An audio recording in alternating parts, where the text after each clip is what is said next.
Coming up, UK is expanding alcohol sales to more sports events beginning this fall.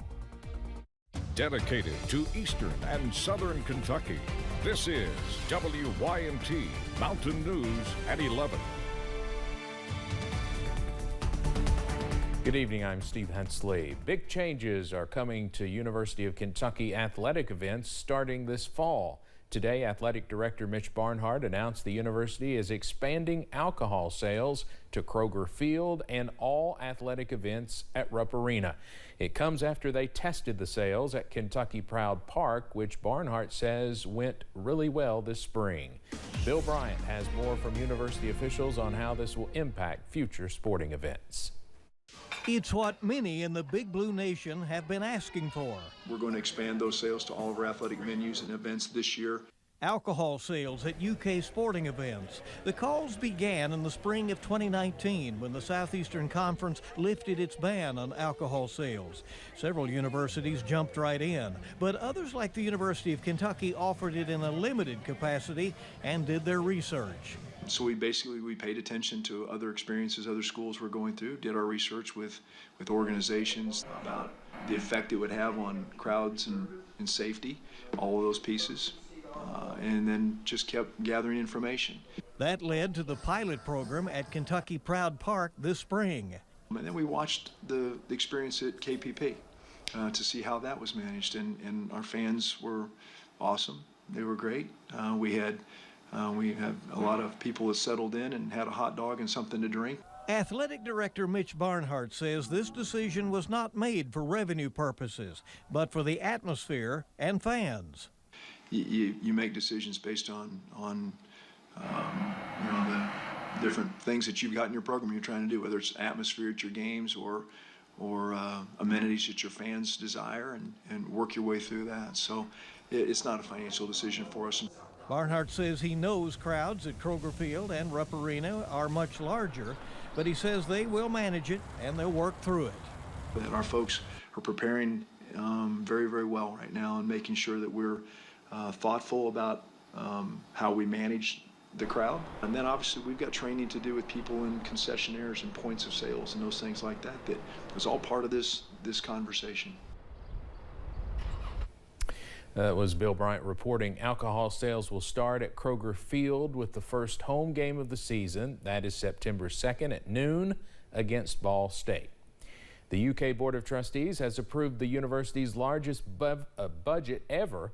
The $6.8 billion budget is up 21% from last year's budget. The proposed budget includes pay increases for UK employees. It also projects $494 million in revenue from research grants and contracts. UK President Eli Capilouto says the budget shows UK is delivering on its promise to advance Kentucky. State officials in Tennessee are sending millions of dollars to help with water infrastructure. The money will help fix and maintain drinking water, wastewater, and stormwater projects. The money is coming through grants from the state's American Rescue Plan, an overall $1 billion overhaul. In Claiborne County, the town of Cumberland Gap will receive more than $593,000. The city of Harrogate will receive more than $953,000. In Campbell County, the city of Jellicoe will get more than $2.5 million, and the city of La Follette will get nearly $4.5 million.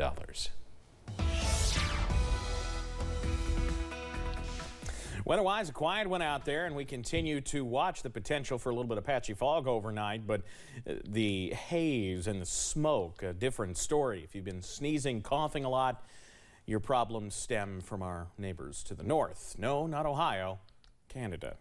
A look outside from Pikeville at this hour from our Pikeville Medical Center. All quiet at this point. Low to middle 60s out there. There you see the smoke getting a little bit of relief from some less thick smoke working into parts of northeast Kentucky.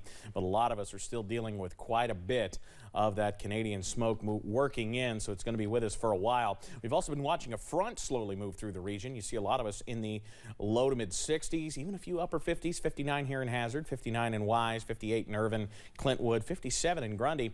But some folks closer to the Tennessee border, Jacksboro's still at 72 and Monticello's at 70, so still a little ways to go. Your forecast first heading through the morning hours and into tomorrow, looking pretty nice. This was for today, but it applies to tomorrow too. looking pretty darn good out there when it comes to that running forecast. Steve, I'll have the latest on when we see a return, though, to a few showers and thunderstorms in a few minutes. All right, Evan, thank you. Kentucky State Police say 4 people are dead after a triple murder-suicide in Breathitt County this morning.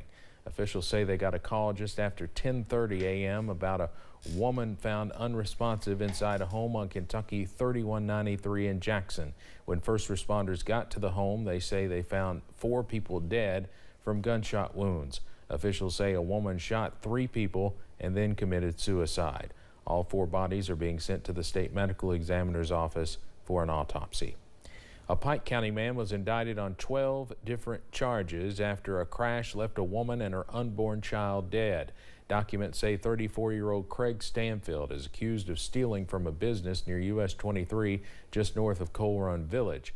Police say when he tried to leave the scene, Stanfield pulled into the path of an 18-wheeler, killing his passenger, 32-year-old Kaylee Sword, and her unborn child. Stanfield faces 2 counts of murder, 2 counts of vehicular homicide, and several other charges. His arraignment is set for July 7th. The 2022 overdose deaths report shows some improvements being made in Kentucky.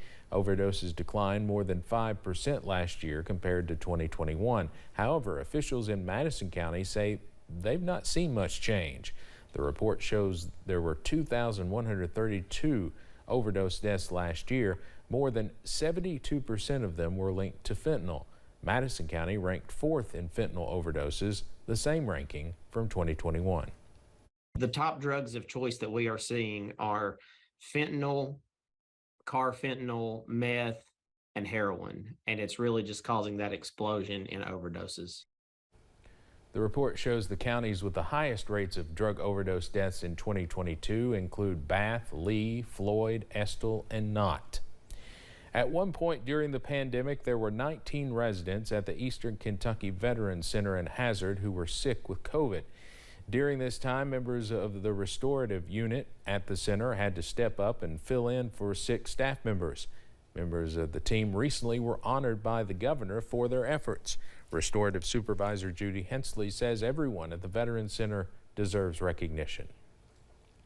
All frontline heroes and all of our frontline staff here, deserve recognition for the care that they give. Because they really care about the veterans, and I think they all give 110%. The restorative team was given the governor's Ambassador Teamwork Award for their work during that time. MIT students are biking across the country to teach students about the world of STEM. The program has been coming to the Challenger Learning Center in Hazard for the past 9 years. One MIT student says she is learning to appreciate her path in life.